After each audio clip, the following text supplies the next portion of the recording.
जी, मैं कहना चाहूँगी, क्या आप सुन पा रहे हैं मुझे? अनम्यूट कर लीजिए। वर्षा जी अनम्यूट कर लीजिए। आ रही है आवाज़? हाँ, अब आ रही। जी, जी, जी। जी जी, अशोक गहलोत समझ लीजिए कि एक अभी अकेले ऐसे नेता हैं जिन्होंने जो है इस समस्या को एड्रेस किया है। वे साफ कह रहे हैं कि यहाँ जो है ये भारतीय जनता पार्टी जो है, ये 3 शहरों के बाद फाइनली जोधपुर में जो है उन्होंने ये करने की कोशिश की। और इसके थोड़ा हम पीछे जाना चाहेंगे कि राजस्थान में जो है सचिन साहब जो हैं, सचिन पायलट हमारे जो डिप्टी सीएम थे, वो चले गए थे हरियाणा रूठ कर। और उसके बाद से आप देखिए बिल्कुल हालात ये हैं कि शायद भाजपा ऐसी नहीं थी। राजस्थान की भाजपा हम पिछले 25 सालों से देख रहे हैं। यहाँ चूंकि 5 साल भाजपा और 5 साल कांग्रेस को जो है वो मौका जनता देती रही है।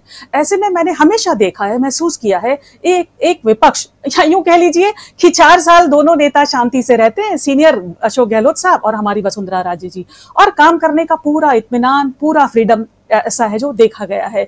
लेकिन इस बार जो है जब सचिन पायलट जो है कामयाब नहीं हो पाए या भारतीय जनता पार्टी उनके जरिए कामयाब नहीं हो पाई है, तो देखने में ये आया कि वहां से ऐसा लगता है जैसे बीजेपी के वरिष्ठ नेताओं के ऐसे इंस्ट्रक्शंस हैं यहाँ के स्थानीय नेताओं को, जो शायद अपनी परंपरागत तरीके को बदलने पर मजबूर हैं। उन्हें कहा गया है कि आप कुछ आक्रामक राजनीति की ओर बढ़िए, ऐसे काम नहीं चलेगा। और चूंकि थोड़ा सा और बताना चाहूंगी, अशोक गहलोत सरकार की जो पेंशन योजना है वो लागू हो जाने के बाद, चिरंजीवी योजना लागू हो जाने के बाद थोड़ा सा जो है वो बीजेपी जो एक तरह से वो यहाँ कमजोर दिखाई देती है।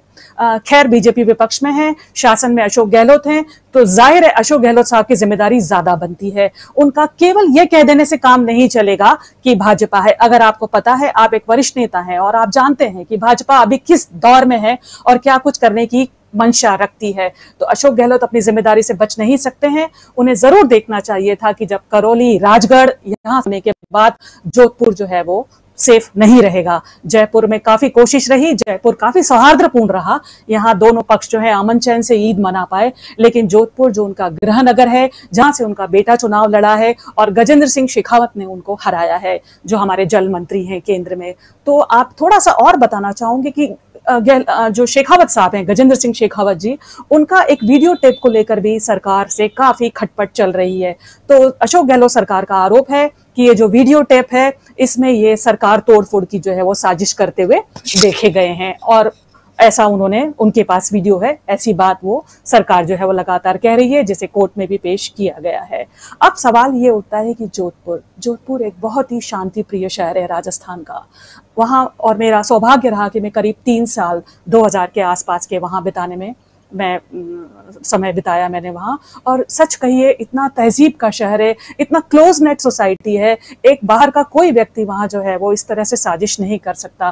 तो यहाँ जो है, यहाँ के स्थानीय नेताओं को जरूर, आप सभी को, मुझे लगता है बहुत सोचने की जरूरत है कि इस अमन चैन वाले शहर में आखिर क्यों कर ये शांति भंग करने की कोशिश की गई। जोधपुर से आप देखिए शिव कृष्ण बिस्सा आते हैं, शीन काफ निजाम जिन्होंने अपना नाम दिया हुआ है, और वो बहुत बेहतरीन शायर हैं।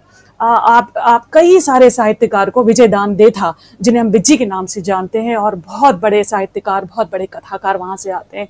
आखिर इस शहर को क्यों चुना गया, इस शहर को भी देखना है, और सरकार को तो बहुत जरूरी है देखना, ये इस शहर की तहजीब नहीं है। इस शहर की तहजीब